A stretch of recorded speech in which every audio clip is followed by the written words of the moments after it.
Les frappes israéliennes sur le sud du Liban hier ont fait 11 morts selon les autorités du pays. Ces frappes sont les plus meurtrières depuis la signature d'un accord cadre qui prévoit notamment le désarmement du Hezbollah. Une nouvelle rencontre est prévue en septembre entre le Liban et Israël, mais la population à la frontière libanaise craint, elle, plutôt le retour de la guerre. La correspondance d'Arthur Sarad. Oui, c'est une véritable escalade qui se joue en ce moment depuis 48 heures sur cette hauteur de Alit Taher.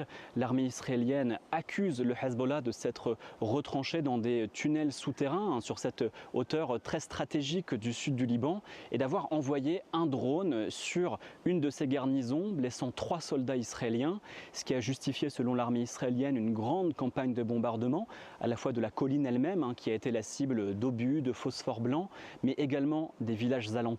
C'est le cas de Ansar, de Der Zahrani qui ont été lourdement frappés. Selon le ministère libanais de la Santé, ce seraient 11 personnes qui auraient été tuées, dont 3 enfants et plusieurs civils. L'armée israélienne aimerait mener une opération d'ampleur sur cette colline de Alit Taher, mais pour l'instant, elle fait face aux réticences américaines qui préféraient trouver un compromis avec le Hezbollah pour éviter de mettre à mal les négociations qui ont cours en ce moment entre le Liban et Israël.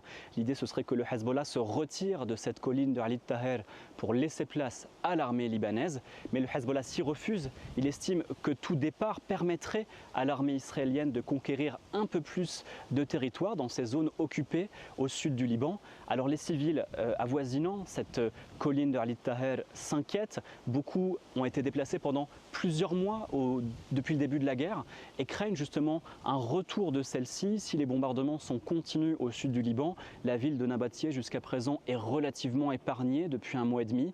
Alors si certains ont pris la route du nord par précaution, tous s'attendent à ce qu'une escalade ait lieu dans la région de cette colline de Alit Taher.